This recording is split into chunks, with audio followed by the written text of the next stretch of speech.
Iraq became a recruiting ground for young jihadis. This stage was to be concluded in 2006. You can see that Al-Qaeda, that America is not the only entity bogged down in Iraq. Al-Qaeda is as well.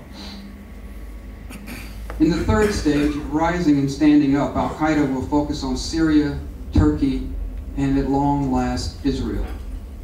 The fourth stage, lasting until 2013, will see Al-Qaeda overthrowing Arab governments. Attacks on the petroleum industry will weaken Western economies, and American power will continue to deteriorate in the constantly expanding universe of confrontation. In the fifth stage, an Islamic caliphate will be declared. The balance of power will finally tip in favor of the radical Islamists, and Israel will no longer be able to defend itself. The sixth phase, beginning in 2016, will be a period of total confrontation. The caliphate will form an Islamic army, inaugurating a final apocalyptic battle between the believers and the unbelievers.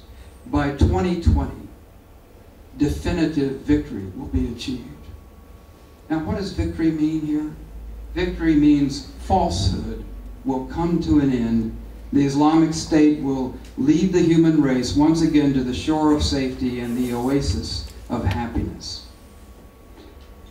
This is Al-Qaeda's script for the future, and it's given force by the longing of so many young Muslims to turn history around. The failure of the American project in Iraq or Afghanistan will certainly embolden Al-Qaeda and radical Islamists everywhere. Failure offers the prospect of wider regional war, greater radicalization, ethnic cleansing, the immolation of oil facilities, America's standing in the world drastically reduced, the very chaos that Al-Qaeda seeks to create. Now, this August marked the 20th anniversary of Al-Qaeda's founding. That's a long time for a terror organization to exist. It's proved itself to be an adaptive, flexible, evolutionary organization that shows no sign of disappearing anytime soon. Still, the core of Al-Qaeda is much reduced from what it was before 9/11. Egyptian intelligence told me that they think Al-Qaeda core, the group bin Laden, Zawahiri, and their central command, is fewer than 200 people. The CIA told me it's between 300 to 500. Whichever you take, it's still a small body, far less than the thousands that were in Al-Qaeda before 9/11. And yet, Al-Qaeda has been able to form key alliances with the Taliban and with elements inside the Pakistani military and intelligence community. They've been able to franchise their brand with Al-Qaeda in Saudi Arabia, Al-Qaeda in Yemen, Al-Qaeda in the Islamic Maghreb. These are formal organizations that have affiliated with Al-Qaeda. And by spreading the brand, it's been able to attract members of ethnic groups that were never a part of Al-Qaeda to start with. Now, most terror organizations end with the death of the charismatic leader and the closing of sanctuaries, or a change in the economic, political, and social climate that gave rise to the radicalism in the first place. Unfortunately, the leaders of Al-Qaeda continue to operate inside secure sanctuaries, and the socioeconomic conditions of the Muslim world show little sign of improving. But whatever happens in Iraq, Afghanistan, Al-Qaeda won't win. And I'm going to outline several reasons why this is so. First of all, everyone is its enemy. When American and coalition forces went into Afghanistan in December 2001, they came across an Al-Qaeda camp with and they found there a list of enemies. Well, who are Al-Qaeda's enemies? Number one, heretics, the Mubaraks of the world. Number two, Shiites. Number three, America. Number four, Israel. Well, that's a lot of enemies for one little terror group. Now, according to Abu Musab al-Suri, who Renyard would know more about than I.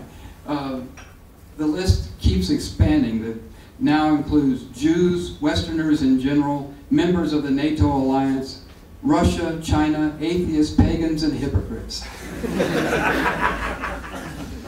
Thought I heard some hypocritical laughter there. The second reason, most victims of Al-Qaeda are Muslims. Look, 2 or 3 times as many Muslims in Iraq alone have died at the hands of Al-Qaeda. And look where the strikes of Al-Qaeda were after 9/11 in Istanbul, in Riyadh, in Algiers. These are Muslim countries. Muslims know that if Al-Qaeda ever comes to power, they will be the primary victims. The third reason, and one of the things I find most interesting, is that radical Islam is at an ideological turning point. Al-Qaeda has really taken the radical Islamists into an ideological dead end. Now, what's the evidence of this? The best evidence is this new broadside by Syed Imam al-Sharif, also known as Dr. Fadl. Who is this guy? He was the emir of the organization Al-Jihad in Egypt that was really led by Ayman al-Zawahiri. It was a very bloody organization that waged open warfare on the Egyptian state in the 1990s. He wrote what Dr. Fadl's primary job in that organization, and then later in Al-Qaeda, was to write the books that formed the ideological foundation of Al-Qaeda's philosophy. The first of these, The Essential Guide for Preparation, came out in 1988. And in there, Dr. Fadl points out that jihad is the natural state of Islam, and that Muslims must always be in conflict with non-believers. His second book, The Compendium of the Pursuit of Divine Knowledge, he says salvation is only available to a perfect Muslim, and that rulers of the Arab countries are all infidels and must be killed. And not only them, anyone who follows them, anyone who works in the government, who works in the courts, in the police, anyone who votes in an election. All of these people are infidels. This is the phenomenon of takfir.